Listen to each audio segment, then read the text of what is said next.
ಮಂದ ಬೆಳಕಿನ ವಕೀಲರ ಕಚೇರಿಯಲ್ಲಿ ಒಬ್ಬ ಯುವಕ ಕುಳಿತಿರುವುದನ್ನು ನಾವು ನೋಡುತ್ತೇವೆ. ಕೆಲವೊಮ್ಮೆ ವಿಚಿತ್ರ ಜೀವನವನ್ನು ನಡೆಸಿದವರು ಅತ್ಯಂತ ವಿಚಿತ್ರವಾದ ವಿಷಯಗಳನ್ನು ಬಿಟ್ಟು ಹೋಗುತ್ತಾರೆ.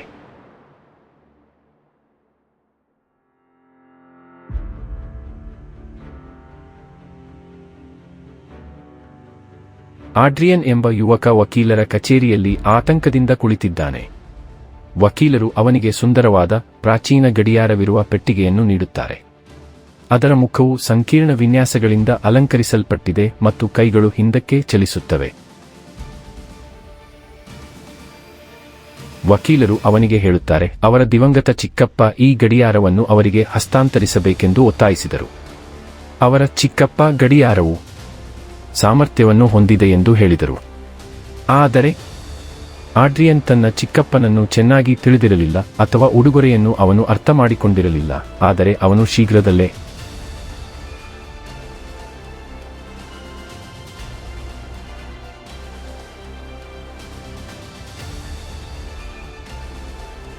ಆಡ್ರಿಯನ್ ಗಡಿಯಾರವನ್ನು ತನ್ನ ಕವಚದ ಮೇಲೆ ಇಡುತ್ತಾನೆ.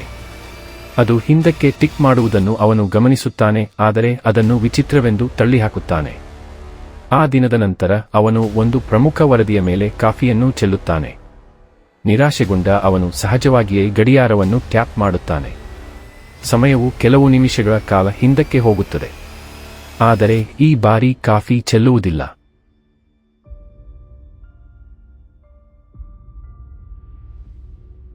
ಆಡ್ರಿಯನ್ ಆಘಾತಗೊಂಡು ಆಶ್ಚರ್ಯಚಕಿತನಾಗಿ ತನ್ನನ್ನು ತಾನೇ ಕೇಳಿಕೊಳ್ಳುತ್ತಾನೆ, ನಿರೀಕ್ಷಿಸಿ, ಅದು ನಿಜವಾಗಿಯೂ ಸಂಭವಿಸಿದೆಯೇ? ಆಡ್ರಿಯನ್ ಗಡಿಯಾರದ ಶಕ್ತಿಯನ್ನು ಆಕಸ್ಮಿಕವಾಗಿ ಕಂಡುಕೊಂಡಿದ್ದ ತಪ್ಪುಗಳನ್ನು ರದ್ದುಗೊಳಿಸಲು ಒಂದು ಅವಕಾಶ. ಆದರೆ ಪ್ರತಿಯೊಂದು ಉಡುಗೊರೆಗೂ ಬೆಲೆ ಬರುತ್ತದೆ.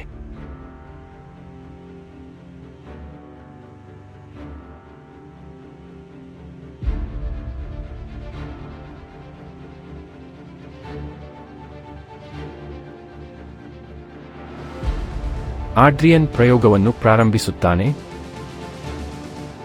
ಕಾರು ಅಪಘಾತವನ್ನು ತಪ್ಪಿಸಲು, ವಿಚಿತ್ರವಾದ ಸಂಭಾಷಣೆಗಳನ್ನು ಸರಿಪಡಿಸಲು ಮತ್ತು ಸಣ್ಣ ಲಾಟರಿ ಬಹುಮಾನವನ್ನು ಗೆಲ್ಲಲು ಆಡ್ರಿಯನ್ ಸಮಯವನ್ನು ಹಿಂದಕ್ಕೆ ತಳ್ಳುತ್ತಾನೆ. ಆಡ್ರಿಯನ್ ಅಜೇಯನೆಂದು ಭಾವಿಸುತ್ತಾನೆ. ಆಡ್ರಿಯನ್ ತನ್ನಷ್ಟಕ್ಕೆ ತಾನೇ ಹೇಳಿಕೊಳ್ಳುತ್ತಾನೆ, ಈ ಗಡಿಯಾರವು ಒಂದು ಪವಾಡ. ಆದರೆ ಪವಾಡಗಳು ಹೆಚ್ಚಾಗಿ ತೃಪ್ತಿಗೆ ಕಾರಣವಾಗುತ್ತವೆ ಎಂದು ಆಡ್ರಿಯನ್ ಇನ್ನೂ ಅರಿತುಕೊಂಡಿಲ್ಲ ಮತ್ತು ತೃಪ್ತಿ ಅವ್ಯವಸ್ಥೆಗೆ ಕಾರಣವಾಗಬಹುದು.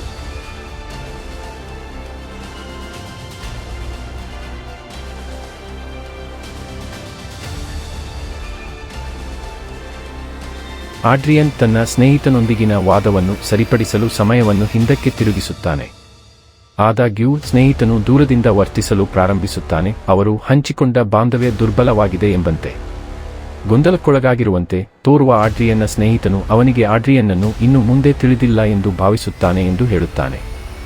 ಅವನು ತಾನು ಮೊದಲ ಬಾರಿಗೆ ಭೇಟಿಯಾಗುತ್ತಿರುವುದಕ್ಕೆ ಶುಲ್ಕ ವಿಧಿಸುತ್ತಾನೆ ಎಂದು ಹೇಳುತ್ತಾನೆ. ಈಗ ಸ್ವತಃ ಗೊಂದಲಕ್ಕೊಳಗಾದ ಆಡ್ರಿಯನ್ ಅವರು ವರ್ಷಗಳಿಂದ ಸ್ನೇಹಿತರಾಗಿದ್ದೇವೆ ಎಂದು ತನ್ನ ಸ್ನೇಹಿತನಿಗೆ ಹೇಳಲು ಪ್ರಯತ್ನಿಸುತ್ತಾನೆ.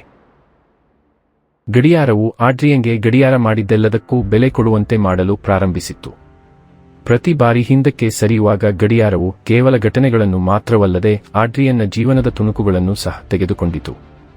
ಏರಿಯನ್ನ ಕಾರ್ಯಗಳು ಟೊಳ್ಳಾದ ಪ್ರತಿಧ್ವನಿಗಳಾದವು ಮತ್ತು ಅವನ ಸಂಬಂಧಗಳು ಕುಸಿಯಲು ಪ್ರಾರಂಭಿಸಿದವು.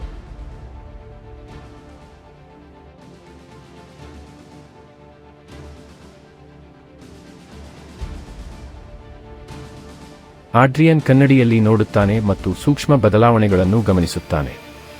ಅವನ ನೆಚ್ಚಿನ ಜಾಕೆಟ್ ಸರಿಯಿಲ್ಲ ಎಂದು ಅನಿಸುತ್ತದೆ. ಅವನ ಪ್ರತಿಬಿಂಬವು ಅದು ಅವನದಲ್ಲ ಎಂದು ಭಾಸವಾಗುತ್ತದೆ.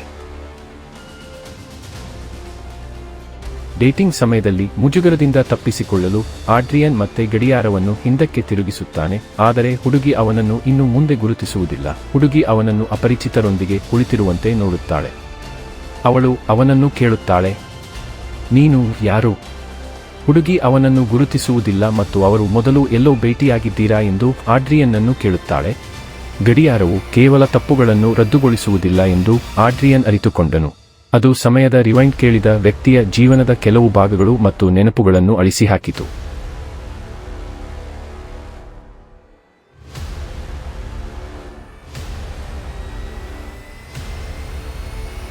ಆಡ್ರಿಯನ್ ಹತಾಶೆಯಿಂದ ಬೆಳೆಯುತ್ತಾನೆ, ತನ್ನ ಜೀವನವನ್ನು ಸರಿಪಡಿಸಲು ಪದೇ ಪದೇ ಗಡಿಯಾರವನ್ನು ಬಡಿಯುತ್ತಾನೆ. ರಿವೈಂಡ್ಗಳು ಅನಿಯಮಿತವಾಗುತ್ತವೆ, ಪ್ರತಿಯೊಂದು ಅವನ ಗುರುತನ್ನು ಹೆಚ್ಚು ಹೆಚ್ಚು ಕಸಿದುಕೊಳ್ಳುತ್ತದೆ. ಆಡ್ರಿಯನ್ನ ನೆನಪುಗಳು ಮಸುಕಾಗಲು ಪ್ರಾರಂಭಿಸುತ್ತವೆ. ಆಡ್ರಿಯನ್ನ ಪ್ರಪಂಚವೂ ಬಿಚ್ಚಿಕೊಂಡಿತು ಮತ್ತು ಗಡಿಯಾರದ ಪ್ರತಿ ಟಿಕ್ ಟಿಕ್ನೊಂದಿಗೆ ಆಡ್ರಿಯನ್ ತಾನು ಯಾರೆಂದು ಕಡಿಮೆಯಾದನು ಮತ್ತು ಹೆಚ್ಚು ಏನೂ ಅಲ್ಲ. ಆಡ್ರಿಯನ್ ಒಂದು ದಿನ ಬೆಳಿಗ್ಗೆ ಎಚ್ಚರಗೊಂಡು ತನ್ನ ಸುತ್ತಮುತ್ತಲಿನ ಪ್ರದೇಶಗಳನ್ನು ಗುರುತಿಸುವುದಿಲ್ಲ. ಕನ್ನಡಿಯಲ್ಲಿ ಆಡ್ರಿಯನ್ನ ಪ್ರತಿಬಿಂಬ ಖಾಲಿಯಾಗಿದೆ. ಅವನ ಮುಖವು ಯಾವುದೇ ಲಕ್ಷಣಗಳಿಲ್ಲದೆ ಇದೆ. ಗಡಿಯಾರವು ಈಗ ಕೊನೆಯ ಬಾರಿಗೆ ಟಿಕ್ ಮಾಡುತ್ತದೆ ಮತ್ತು ನಂತರ ನಿಲ್ಲುತ್ತದೆ. ತನ್ನ ಸುತ್ತಲೂ ನಡೆಯುತ್ತಿರುವ ಘಟನೆಗಳಿಂದ ಭ್ರಮನಿರಸನಗೊಂಡಂತೆ ಕಾಣುವ ಆಡ್ರಿಯನ್ ತನ್ನನ್ನು ತಾನೇ ಪ್ರಶ್ನಿಸಿಕೊಳ್ಳುತ್ತಾನೆ, ನಾನು ಯಾರು?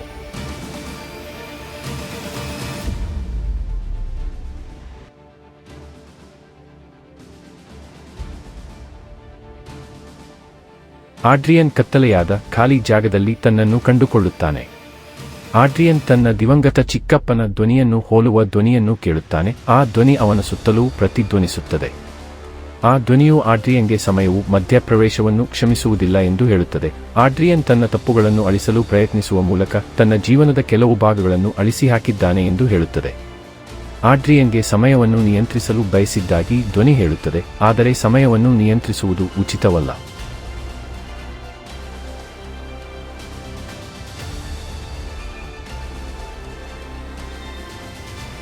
ಆಡ್ರಿಯನ್ ಎಚ್ಚರಗೊಳ್ಳುತ್ತಾನೆ. ಗಡಿಯಾರ ಹೋಗಿದೆ. ಆಡ್ರಿಯನ್ನ ಪ್ರತಿಬಿಂಬ ಸಾಮಾನ್ಯ, ಆದರೆ ಅವನ ನೆನಪುಗಳು ವಿಭಿನ್ನವಾಗಿವೆ, ಛಿದ್ರಗೊಂಡಿದ್ದರೂ ಸಾಮರ್ಥ್ಯದಿಂದ ತುಂಬಿವೆ. ಆಡ್ರಿಯನ್ ತನ್ನ ಮೇಜಿನ ಮೇಲೆ ಒಂದು ಟಿಪ್ಪಣಿಯನ್ನು ಕಂಡುಕೊಳ್ಳುತ್ತಾನೆ. ಆ ಟಿಪ್ಪಣಿಯಲ್ಲಿ ಹೀಗೆ ಬರೆಯಲಾಗಿದೆ, ವಿಷಾದವಿಲ್ಲದೆ ಬದುಕು ಆಡ್ರಿಯನ್. ಅದು ಮುಂದೆ ಇರುವ ಏಕೈಕ ಮಾರ್ಗವಾಗಿದೆ. ಆಡ್ರಿಯನ್ ಪಾಠ ಸ್ಪಷ್ಟವಾಗಿತ್ತು. ತಪ್ಪುಗಳು ಜೀವನದ ಒಂದು ಭಾಗ ಮತ್ತು ಅವುಗಳನ್ನು ಅಳಿಸುವುದು ಬೆಳವಣಿಗೆಯನ್ನು ಅಳಿಸಿಹಾಕುವುದು. ಭವಿಷ್ಯವು ನಿಮ್ಮ ಎಲ್ಲಾ ಅಪೂರ್ಣತೆಗಳೊಂದಿಗೆ ಭೂತಕಾಲದ ಮೇಲೆ ನಿರ್ಮಿಸಲ್ಪಟ್ಟಿದೆ. ಆಡ್ರಿಯನ್ ಇನ್ನು ಮುಂದೆ ತಪ್ಪುಗಳಿಗೆ ಹೆದರುವುದಿಲ್ಲ. ಅವರು ಅವನನ್ನು ತಾನು ಯಾರೆಂದು ತಿಳಿದಿದ್ದರು ಎಂದು ತಿಳಿದುಕೊಂಡು ಅವನು ಅವರನ್ನು ಅಪ್ಪಿಕೊಂಡನು. ಮತ್ತು ಈ ಬಾರಿ ಅವನು ಸಂಪೂರ್ಣವಾಗಿ ಬದುಕಿದನು, ಒಂದು ಕ್ಷಣವೂ ಹಿಂತಿರುಗಿಸದೆ.